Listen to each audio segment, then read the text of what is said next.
Indiana, I believe, has Joey Hart either finished or finishing up a visit. Kind of a surprise sneak-in thing there that they got him in, and I believe that he is going to be visiting Kentucky this week. I was talking to Mike in the break how, Joey was not a highly sought-after player, and then he was until he was. And now he is. The Indiana visit Kentucky. You've got the top programs in the country. And I mentioned earlier, I didn't realize this, but if Indiana is able to land a kid like this that's going to visit Kentucky next, that would be the second major recruiting win for them over a team like Kentucky and Kansas, because they just beat Kansas for Mbako, and that's important for Indiana because they've not been doing that. That's not been happening. They've been losing those battles, but that has starting to change back. If that were to happen, and that would bode well for Indiana's future recruiting. It will. Of course. It started probably with Malik Renew and Jalen Hood-Schifino. Those guys were wanted by significant programs. Obviously, they were both top 30 recruits.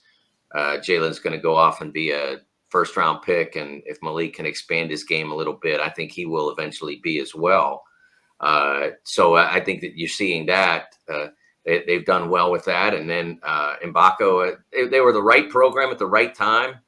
Kyle Filipowski's decision to return to Duke will definitely benefit Duke next year. He's a terrific player, but it hugely benefited the Hoosiers too, because the only reason Mbako left his Duke commitment was that with Filipowski back, the role just wouldn't be there. And a kid like that, a top 10, top 15 kid, is going to want to play. So he got out of that and he goes to Indiana, where there's going to be an opportunity for him to go. And so that's terrific. And a kid like Joey Hart, if you can shoot and make shots and believe in your shot at the high major level, a lot of guys who are great shooters see that confidence dent when some of the other factors of being a player get added in, defense, the way you're defended, all that sort of thing.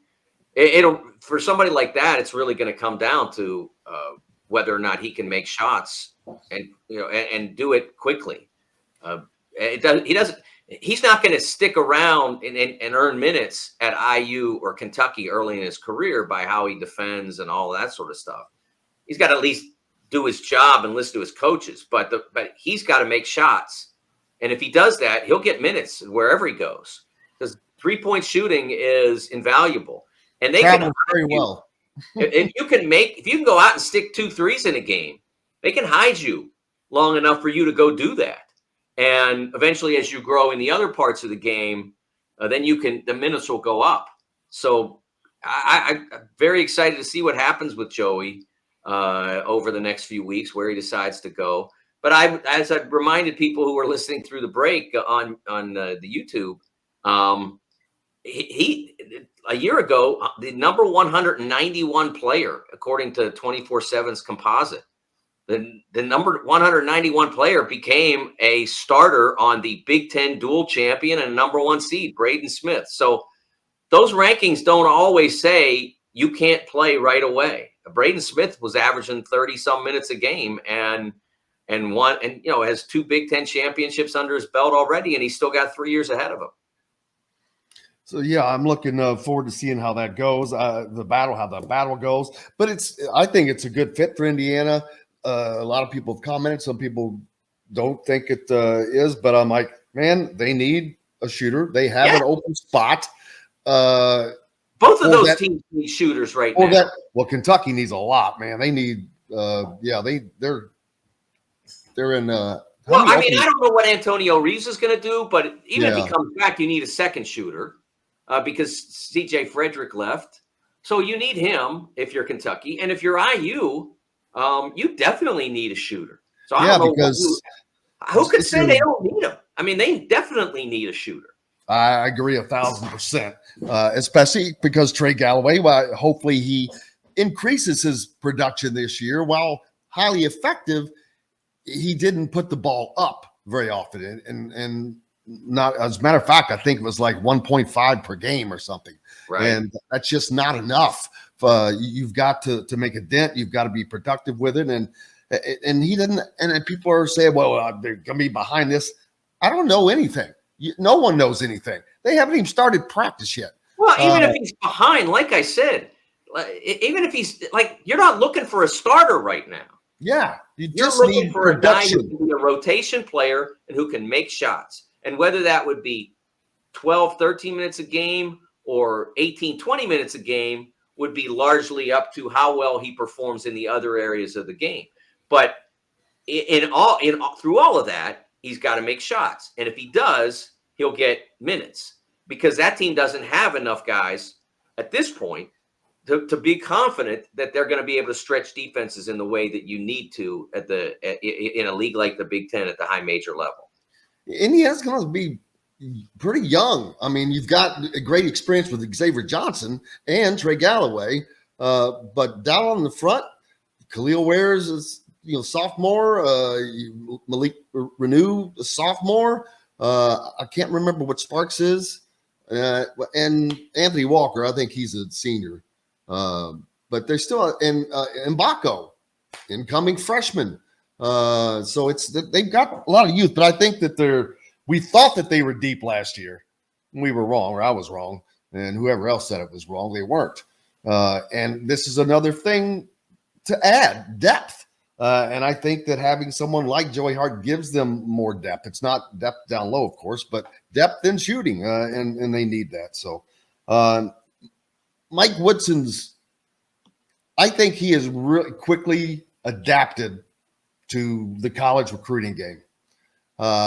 People in the beginning said he couldn't recruit. Let me tell you, he is getting it done. Well, I don't know how you say someone like, can I climb mountains? I don't know. I never do it. I couldn't recruit. He never did. He was in the NBA for 40 years. How can you say he can't? He didn't do it. But yeah, people thought that he wouldn't be able to, I guess. Well, I don't know why one would make any assumption like that. Yeah, when you come from a circumstance like that, what you have to do is you have to hire a staff that can get into homes that has connections, and they've been able to do that, and they've been successful. I don't make assumptions that people can't do things they haven't done. That's a ridiculous approach. He had been in the NBA for 40 years.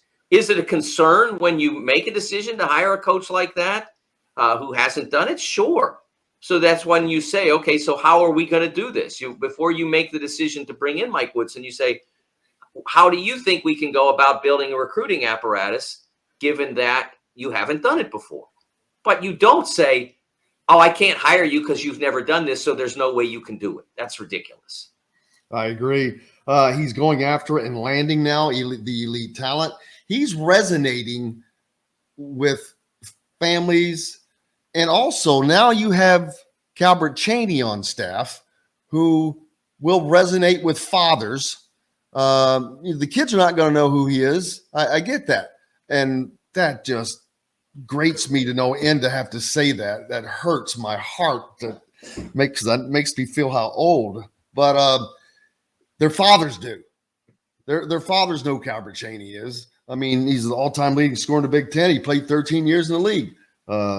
So they have really, and Jordan Hulls, you've got three different eras, three different great diversity of personalities. They're really building a program. Oh, absolutely. Rebuilding a program, I guess I should say. Yeah, I think to this point you have to be pleased with how it's gone. I mean, you'd obviously have liked that IU game to go a little better. It was a disappointing performance, but in general, I mean, a sweep of the Big Ten champions last year, a number 4 seed in the NCAA tournament. There was a lot of progress last year. They certainly moved forward, and now you try to when you lose 2 talents like Jalen Hood-Schifino and an all-time program great like Trace. You try not to lose too much momentum, too much ground. And I think they can do that with bringing Mbako, with returning Renew, with getting Xavier Johnson on that appeal. That was huge.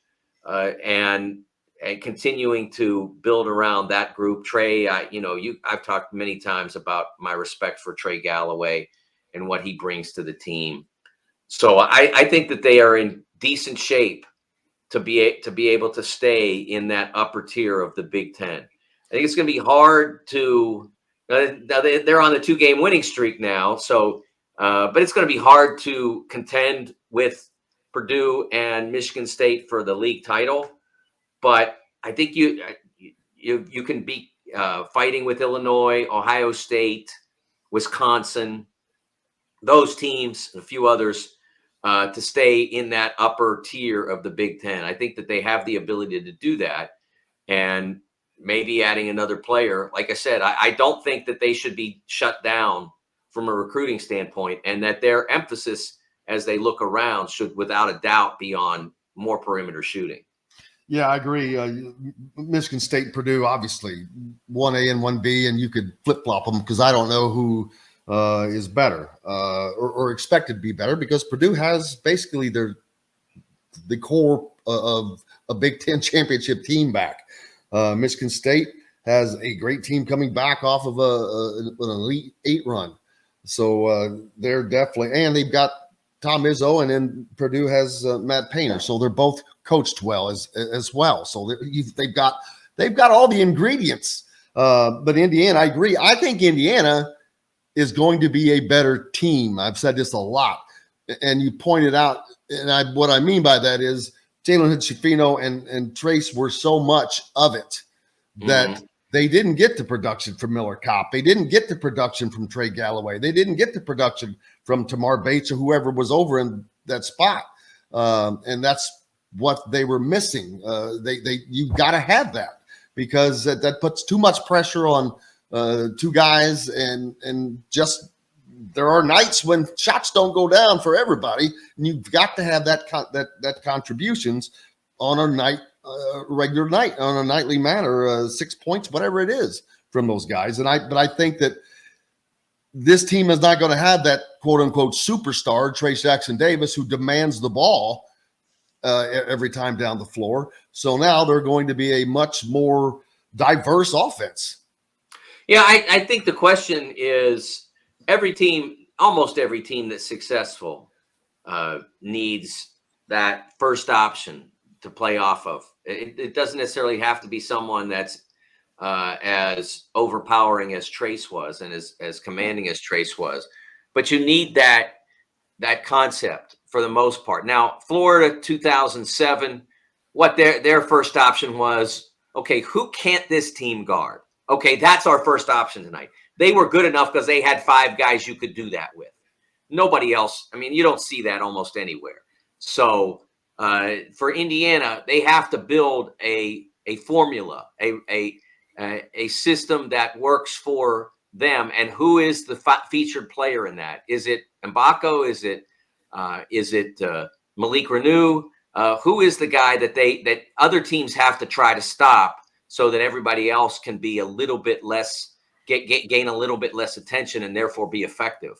I think that's the question that IU has to answer over the course of the next several months. Who is going to be that guy? And usually it's not like, okay, you and I are coaches and we sit around in a room and decide. No, that's decided by the players. The players figure that out. They go into practice and no one can stop Malik, or no one can stop Khalil Ware, or whoever it might be. And then it becomes clear to the coaches, okay, this is how we're going to tailor this. And then it starts to work early in the season. And then opposition, as you start to ramp up the opponents, you play your Carolina ACC Big Ten Challenge game, and Carolina's seen on film that it's been this guy, time after time after time. So we have to stop him, and then you have to tailor your game plan for what they do if they can stop him. And so all of that, but you have to start almost always with that player who just is such a terrific offensive player that he makes everybody else a little better. And I honestly don't know who that is right now. 1, I haven't seen Mbako. 2, has Ware made progress? 3, how does Renew, because Renew's never been in that circumstance at the Division I level, because he played with Jalen and to a greater extent Trace. So he's never been in that circumstance. He's made buckets and he's shown he can catch and score. How expansive is his offensive game? I think those are all questions that are fascinating about IU. And like I said before, it's part of what's interesting about following a team is to see how all that develops.